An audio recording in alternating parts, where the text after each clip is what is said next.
Darla didn't mind the funky smells in the streets full of vendors selling foods like tteokbokki and fried veggies, and silkworm snacks carried in plastic cups. Nor did she mind the pushy halmanis, grandmas, and the aggressive salespeople at the markets. This city propelled her into motion, out of herself and into who she wanted to be, a better her, a different her, a new version burst forth from the previous. Her hips swayed as she walked down one of the main streets towards school, Hongik University. She passed a few clothing boutiques, a 7-Eleven, a CD store, and a couple bookstores. She no longer was a small-town girl who watched life at an arm's length. Long gone were the days where her shyness consumed her and she went through her day muted. The bright colors of the small shops on either side of her attracted her eyes and took her focus away from her path. She maneuvered herself among pedestrians who walked down the sidewalk alongside of her. She twisted her shoulders left, then right. She slid around the sidewalk bodies. Darla felt her stomach flutter as she neared the main gate of school. She lived in a big, booming city now, Seoul, South Korea, and it brought out another side of her. Here there wasn't anyone judging her with each new self-experiment, especially when it came to her clothing style. If someone did comment on her look, like how kids used to pick on her back in middle school, be it on her eclectic, multicolored outfit or new hobby, like when she used to collect stamps, it was now instead of in shared fervor rather than out of disdain of her hodgepodge chameleon-like style. On this Sunday, she rocked her patent leather strappy high heels, faux leather jacket, and black sweater with luscious folds and shiny black leggings. Darla was a first-year graphic design student at Hongik University, one of the most prestigious art schools in the country. She had spent a whole summer preparing her portfolio for the entrance application. In what seemed like a frenzy that included pulling many all-nighters, she had created, crafted, and revised until she picked her 15 best art pieces. She had sent them in with her one-page essay along with 3 recommendation letters as a part of her complete application.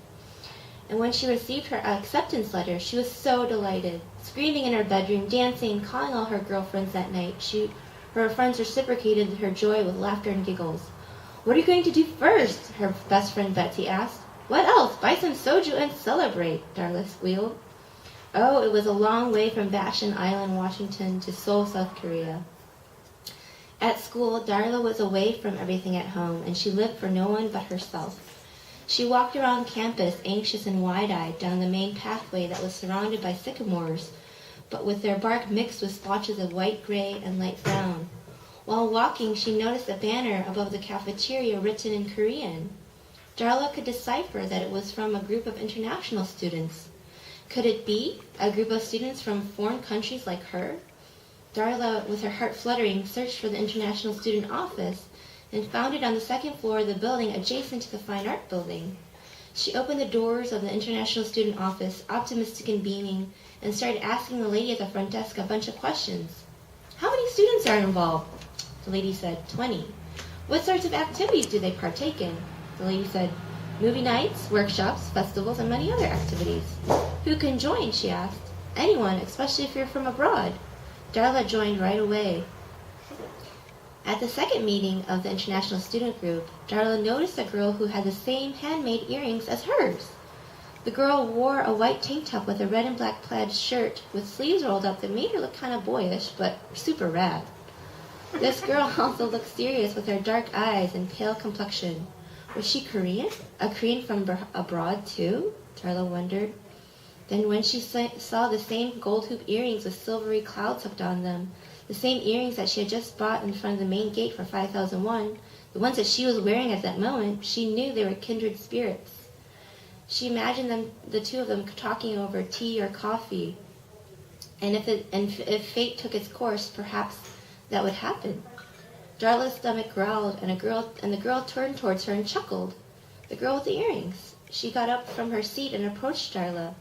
"Someone's hungry," the girl chuckled lightly. "Yeah, I'm so hungry right now." "Geez," Darla replied. "I know, we should go get some food," the girl said. "What's your name?" Darla asked. "Hey, I'm Mary." "Hey there, Mary, I'm Darla Choi." Mary was a second-year student and a bit more familiar with the area around school. She could easily find a hot dive for them to hang out at. Mary took Darla's hand and the two headed out into the streets of Hongdae, the area around their school, which happened to have the reputation of being the wild and artsy district in the city. Darla felt Mary's soft hands in hers and felt comforted having met someone new, friendly, and inviting, someone warm. Mary guided Darla down the intricate side streets, the little alleyways throughout the city that looked like they would lead to a dead end, but would actually lead to one secret underground club, or maybe a raucous bar with live music streaming out of its wide-open front doors. They passed by this bar peace site that had doves and peace sign stickers, one on top of the other, decorating the windows in the front of the place. It looked particularly warm and inviting, even cozy to Darla, but Mary just kept walking. Interestingly enough, many of the bars had some delicious bar food that Mary talked about. Darla also overheard a conversation a couple was having in a cafe that Seoul was an up-and-coming city in dining and cuisine these days. So even places like tiny little bars and homes did their best to serve the most stylish and trendy items on their menus, like ornately decorated fried calamari rolls with cream cheese topped with slices of avocado, or even just fried corn. The two walked through the zigzagging streets, their high heels clicking and clacking. The sound reverberated against the brick graffitied walls. Darla stared at an image of a skateboarder doing a hang 10 on the wall, and another of a big exaggerated face with shiny gold teeth. Mary stopped in front of a little hole-in-the-wall restaurant. It had a red awning, and Darla could make out the word sushi in Korean and spelled in white Korean lettering. She knew the word. There were little ajumas, old married women, dressed in red aprons, serving plates of sushi, sashimi, and colorful rolls. It was also totally packed with customers. "This is the best place in town for sushi," Mary whispered to Darla. Darla felt honored that Mary was taking her to such a place, and the two walked in and sat down. "So you think this place is pretty sweet?" Mary smiled at Darla. "Yeah, I suppose so," Darla answered. Mary looked so very free and graceful, so full of life to her. Darla glanced at her in such a way that it felt like it was from afar, but it was actually from very up close. "What do you think you'll get? Do you like sushi? I know, let's get a bottle of hot sake. It'll be on me." Mary talked excitedly and smiled wide at Darla. Darla was puzzled. What's sake?" "You don't know? Holy cow, it's like Japanese rice wine. Sometimes it's served hot to open up the taste," Mary said. I have had soju before. Is it like that?" Darla said. "Well, yeah, it kind of is. Yeah, it's similar. But we're talking about sake now. You'll like it, I promise." Mary squealed, adjusted herself in her seat, and read the menu. She pointed to a particular type of sake and said, "This one." Darla nodded modestly in agreement. The girls ordered their food, and it came out promptly. Mary picked up the sake bottle and poured a cup for Darla. "You take the first drink, newbie." She laughed. Darla picked up her small sake cup and sipped it. Darla scowled and scrunched up her nose. "Don't act like you've never had something like this before," Mary said. Darla unscrunched her face and took another sip. I guess, yeah, it's quite tasty," Darla said. Mary smiled, pleased. Mary shuffled herself around her seat, grabbed her own cup, and took a sip. She closed her eyes and savored it. "I remember the very first time I ate here. It was with my now ex-boyfriend, but we don't talk anymore." "Oh, really? Can I ask what happened?" Darla inquired. Maybe, Mary smiled and winked. "You can tell me." Darla laid her elbows on the table. "All right, promise you won't tell anyone?" Mary asked quietly. "Cross my heart," Darla said. "Okay, well, I caught him making out with another girl." "Oh my gosh," Darla squealed. "Yeah, it was the night of our first anniversary." "No fucking way. And this was after he gave me flowers that same day and everything." "What a jerk," Darla said. "Total jerk," Mary said savagely. "It happens." "Yeah? To you?" Mary asked. "Yeah, I was in 8th grade." "Haha, that's so young," Mary said. "Sure, but young love means it just hurts more," Darla replied. "Yeah, something like that. I guess you're right," Mary winked back. "Okay, I was seeing this guy. Ended up, he was kissing 4 different girls behind my back," Darla said. The 2 girls looked right at one another, paused, and burst out laughing. The front doors of the sushi place then swung open, and 3 girls and 1 guy from the international student group walked in. They spoke to Mary in Korean. "Hey, Mary," one of the girls, Songin, said. "Hey, guys," Mary said sheepishly.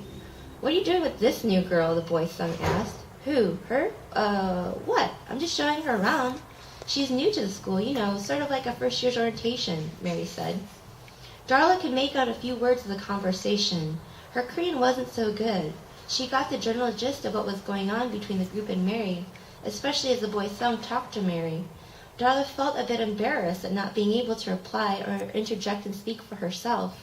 "I can't believe you're talking to this girl," Sung said. "Is there anything even to converse about? Can she even speak Korean? Can she speak?" He turned to the other girls, and they all laughed.